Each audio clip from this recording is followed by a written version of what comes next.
We'll be talking with Ava Ubertowski, discussing what she's picked out to recommend to us, as well as highlighting her favourite animated shows, as well as discussing a little bit about just animation generally. We'll then be getting to our bi-weekly news section, and after that, we're going to draw some things. We're going to test Ava's actual skills relating to animation. All of that and more to come on Talking Tellies.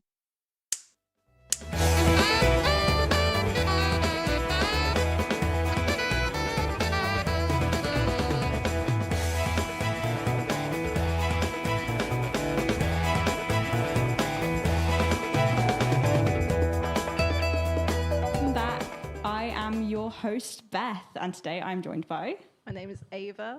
I am Beth's housemate.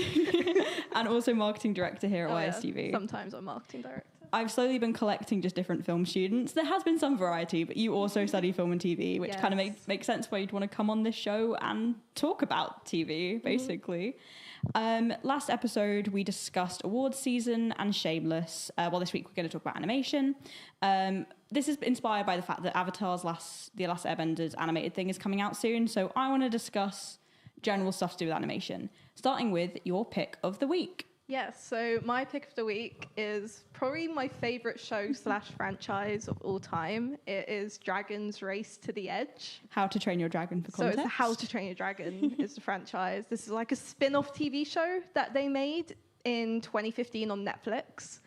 It's technically season 3, even though it says season 1 on Netflix, because seasons 1 and 2 were under different names that aired on Cartoon Network and CBBC, but then Netflix bought the rights and they made Race to the Edge, which had like 5 seasons or something. Yeah, I just want to read out the description that we got online because I think it's quite funny. When looking up the show to research, it was Hicks and his pals are surrounded by diverse dragons around their home, Berk. They then discover the Dragon's Eye and access a world beyond their imagination. It's true, though. They discover a lot of really cool dragons that can do really cool things. So, yeah, they're quite diverse, I'd say. The characters aren't very, but the dragons are. So that description mentions the Dragon's Eye. Yes. What actually is the plot of the first kind of season? Gosh. How would you summarize it? Okay, so basically... Hiccup wants to go around finding new dragons, and all of his friends are like, actually, I want to settle down and like just be Vikings. And Hiccup's like, no, I want to ride dragons. So he takes them all on another adventure, and they end up going further than they ever went before to a new island where they discover this like boat called the Grim Reaper. I don't know how I remember all of this. And on this boat, which is full of like booby traps and stuff, they find this device that's kind of like a cylinder, and they call it the Dragon's Eye because when you shine light through it, like from the dragon flame, it creates images and projections on walls that give maps, tell stories, and basically to show you loads of different types of new dragons that they can discover. And then that leads them all to begin a new adventure where they get their own island to live on, so they don't live on Berk with their family anymore, they move on, and they go on adventures to different islands and find new dragons. So this, obviously, it's building on the film. Yes. Do you think it interacts well with the source material? Brilliantly. It's actually, I think, one of the most perfect examples of how to really intricately mesh film and TV when you're crossing media in a series. Because everything is a callback to either the original series, so Riders, Defenders of Berk, they do acknowledge it, it's still a thing. They make callbacks to the first film, they make calls to the future, so the third film, this takes place just before the second film. And they make loads of calls, future predictions, characters appear that end up having plots that are relevant in the second film as well. So yeah, I think it's really good in that way. Do you think most shows are able to kind of interact between TV and film like that? Or like, what's your thoughts on... Using Marvel as an example, no. I think Marvel tried, but they failed. They did well with WandaVision and Loki season 1, and then they just completely lost it. Have you seen Loki season 2? No, I haven't. Okay, we're gonna if Ava then clips this for marketing later, we're excluding Loki season 2. Loki season 2 has rights. Don't worry. I've not watched Loki season 2, but it was the way they decided to. They tried to make them separate, and then they decided to make them. They keep changing their mind. They keep changing their mind. Yeah. So yeah, I think this is a good example. Marvel is an example. And then my final question: people, eagle-eyed viewers, may notice the set and the manga. Mm-hmm. Do you view animation and anime as the same thing? Because obviously, Riders is animation, while a lot of this stuff is anime. No. Why? Animation, as in Western cartoons, is a very different media. It has different structure and a different style to anime, as in like Eastern Japanese media.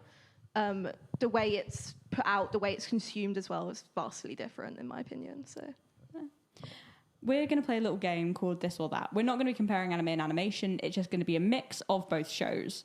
Starting with, so you have to pick one. Okay. We're going to start off fun and easy. Okay. Pingu or Shaun the Sheep? Oh. See, I wasn't actually that big of a Shaun the Sheep fan. I was a Wallace and Gromit girly. Fair. So, like, I know same kind of, but, like, yeah. So I'd say Pingu. Pingu wins. Bob's Burgers or BoJack Horseman? Oh, BoJack Horseman. Interesting. I thought you'd pick Bob's Burgers. Really? Yeah. I've only seen season 1 of Bob's Burgers, so I've seen all of BoJack. These are more adult cartoons. Yes. So it's been like in a recent resurgence in recent years. I've said recent too many times. Actually, like trying to prove that animation isn't just a kids' medium, which has been cool.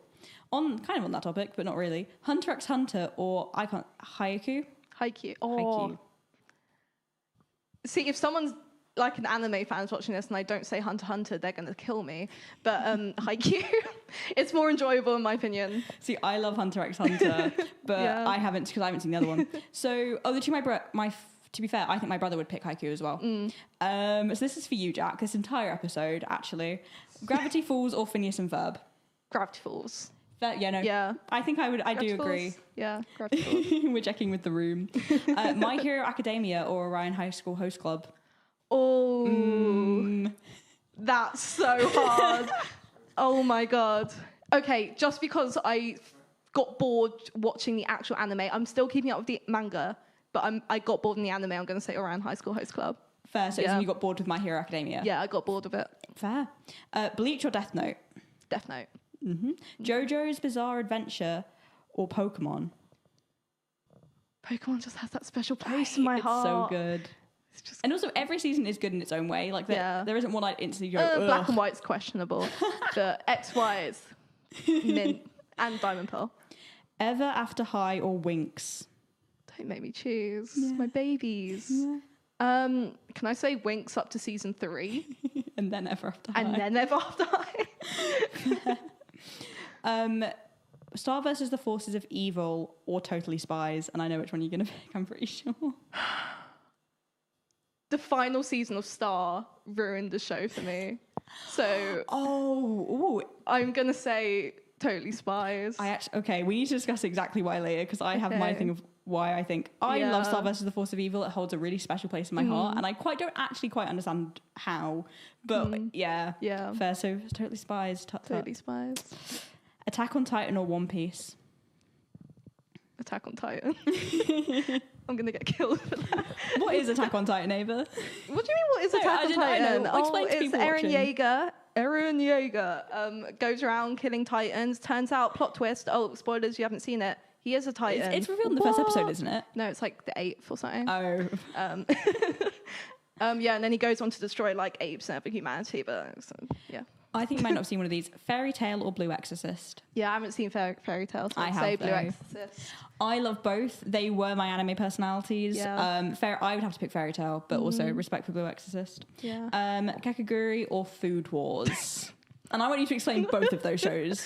I'm going to pick Kakegurui because it taught me how to play poker, and I actually got quite good at it. But please don't watch them, and if you do, don't judge me. I actually quite enjoy them.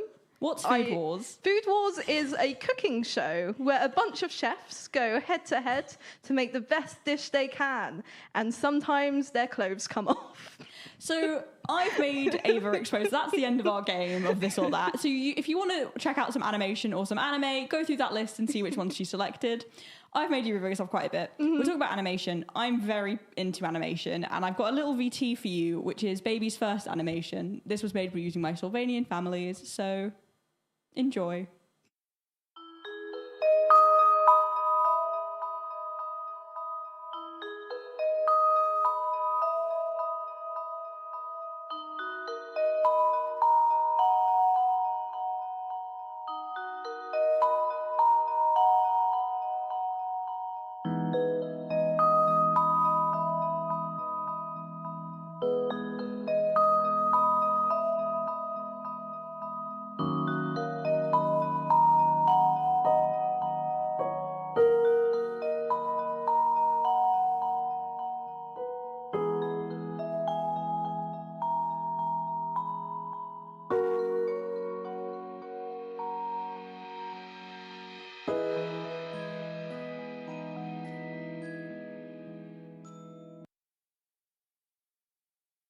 through my room and she sent me it, and I just think it's quite funny that the animation ends and then I do a really intricate dance routine.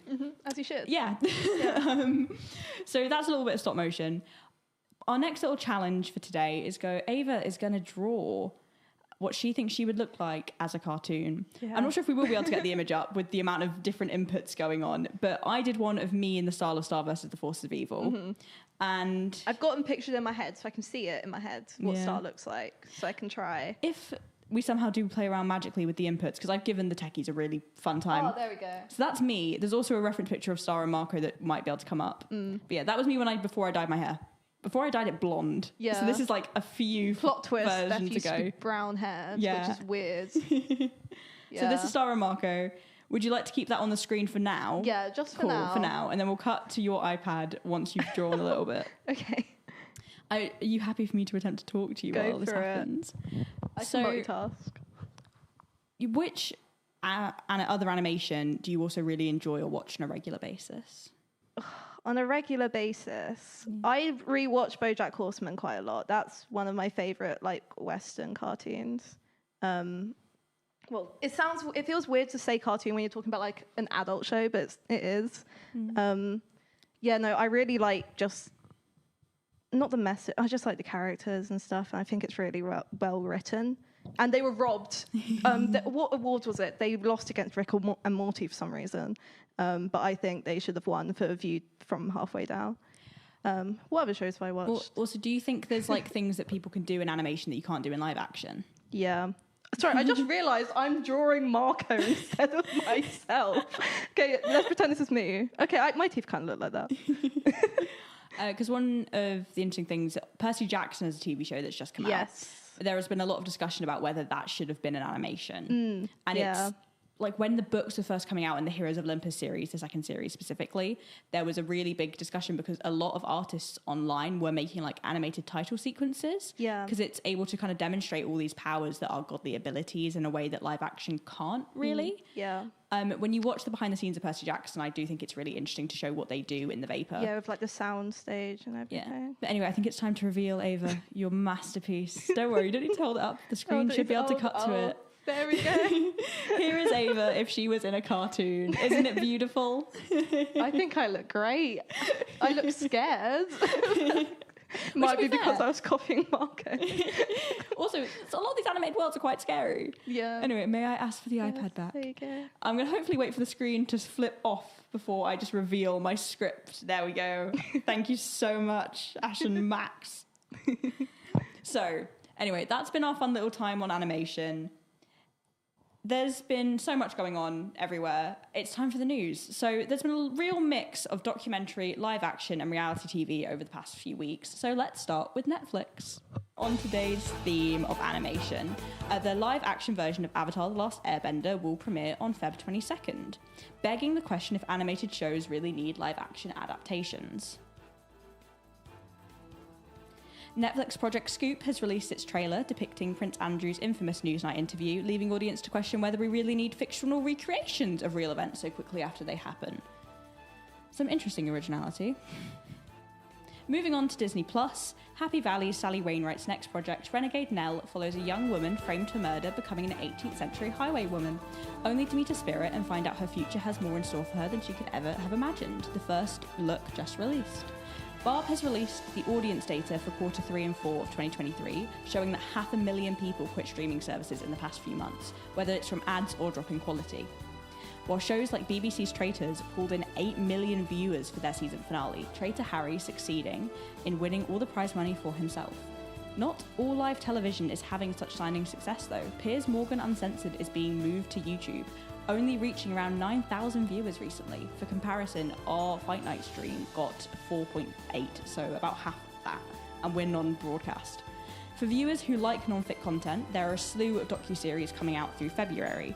Last Monday, BBC Two premiered their 3-part docuseries, The Space Shuttle That Fell to Earth, covering the Columbia shuttle disaster. While Channel 5 are releasing another Airfryer documentary, their 4th in 3 months. Netflix is premiering Can I Tell You a Secret on Feb 21st, looking at cyberstalking and the 2022 Guardian investigation of Matthew Hardy's decade-long harassment of women online, leading to his 9-year prison sentence, the longest sentence ever given in the UK. Not long enough. And lastly, Quiet on Set, The Dark Side of Kids TV is premiering March 17th, a 4-part docuseries investigating the work environment of Dan Snyder's toxic control of Disney. No, Nickelodeon. A final date to add to your calendar, we are officially in Eurovision mode. Graham Norton will be interviewing Ollie Alexander, the UK's entry, on the 1st of March about his 2024 song. In sadder news, Steve Wright, a radio and television presenter, passed away. Newsnight giving this lovely tribute you can watch online. As with every episode, I try to lighten the mood, so enjoy the new selection of live TV hiccups. Sky News hasn't had a good week. Should we? Here we go. Scroll up auto cue. There we go. History is currently being made. This is Sky News' midnight. What? It's 1 o'clock. It's 2 o'clock. There you go. Time absolutely flying by. And Susanna Reid reacted rather well to being kicked in the head. True then. You just caught her head. I'm sorry. Are you okay? I think we've decided it's not okay. And that's the news. You said it earlier of the fact that he put his feet back up again. Yeah. Like, I think it's because he was embarrassed and, like, it was like he wanted to put it back up to show, like, oh, look, it's fine. Yeah, but, like, it will work this time. Like, yeah. So anyway, do you have any specific thoughts on any of that? What I think is most interesting is the number of people who have left streaming services recently. I was in fact talking about it in one of my seminars today, and it made me think of this because I knew you were researching it for the news. Because like lots of shows and films that are on streaming services, obviously they're not made to have adverts. So when the adverts are put in, for example, on Amazon Prime, which now has an advert tier, it just cuts the show in the completely most wrong way and at a point that it shouldn't be. I found this quite weird recently because Amazon Prime, the way it functions intrigues me because I didn't realise there wasn't a non-ad version, but it's because the shows I watch on Amazon Prime, ignoring things like The Boys, the Amazon originals, it's Parks and Rec, which is technically Freeview on Amazon Prime. Yeah. So there are ads in it. Yeah. So I'm used to when I'm watching Amazon Prime seeing ads, and when all of this started kind of happening, I was slightly confused. But yeah, because talking about where the adverts go, you also had that with Disney Plus recently with Percy Jackson. Percy Jackson, the new series has fade to blacks, quite a lot of fade to black transitions. And what people are saying is it might be Disney trying to make gaps for adverts because they're also implementing an advert tier. So it's like, it's the weird balance between, do you create a show for people with the advert tier, or do you create a show for everyone else and just kind of disregard the people who have an advert tier? It's a weird step back in streaming, because I remember when Haunting of Hill House came out, the show creator did a massive long interview about writing for streaming and what that's actually like. And it was never about creating ad breaks. It was about structuring 3 episodes, because that is how people tend to binge watch. And also relating to that, it gets back to CW is the king of this. You can sit down and watch a CW show and track how they start every episode with a recap of everything that happened and explain everything that's going to happen in the episode. They go to the middle and you'll find a character having that exact same dialogue exchange, and the end. Watch Gossip Girl and count how many times they do it. It's quite funny. Because that's how you keep an audience engaged when it's a network channel with adverts, and because people tune in and out and miss details, you have to have characters exchange dialogue, which, as much as it's telling, not showing, writers get really clever with doing it. And so it's this weird mesh as streamers kind of drift back to that, especially because there was also talks of like the streamers getting their combined platform where you can buy one. Would you buy one? It depends how much they are. Like if it's like a really good tier, so it's like Netflix, Disney and Amazon maybe all in one. Isn't that just a Fire Stick? Yeah, but you have to still pay for them separately. Yeah, true. Yeah, that's true.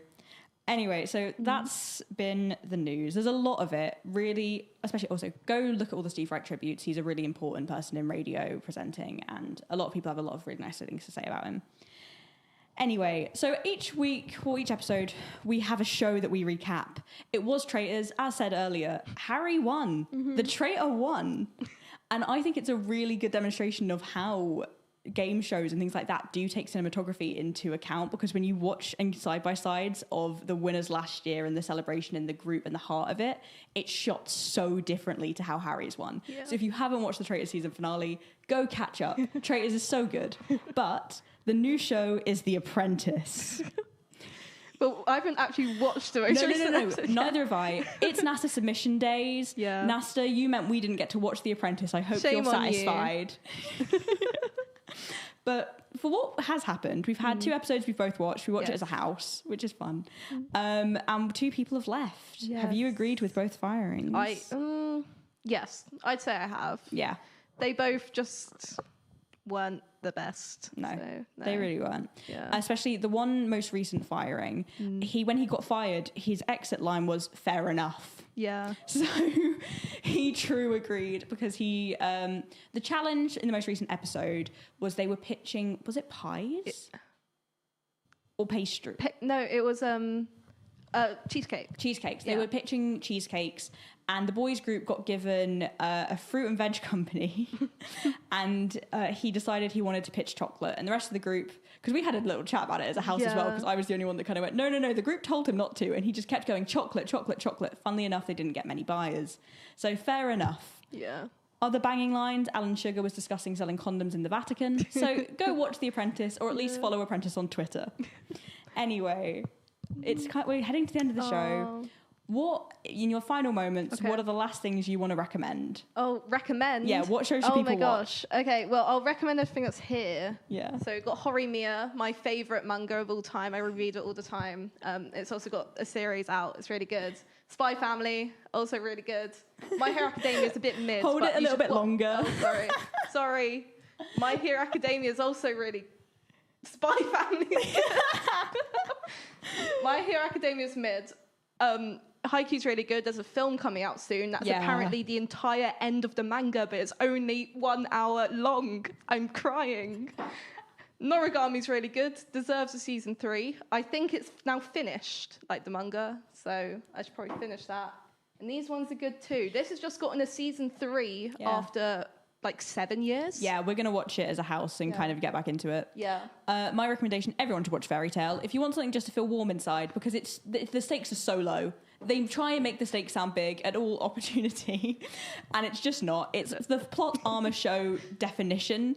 It's so fun to just sit down and watch people. It's dragons. There are dragons in Fairy Tail. There's dragons? Yeah, there's dragons. Why didn't you tell me? Right, I know. Oh my God. There are dragons in Fairy Tail, and I love them so much. Anyway, this has been Talking Tellies. I have been Beth. I have been Ava. I hope you've enjoyed watching. Tune in next time. We'll either be talking about Percy Jackson or zombies or something else entirely different. Zombies 4 is coming out. That's not why, but yeah, Zombies 4 is coming out.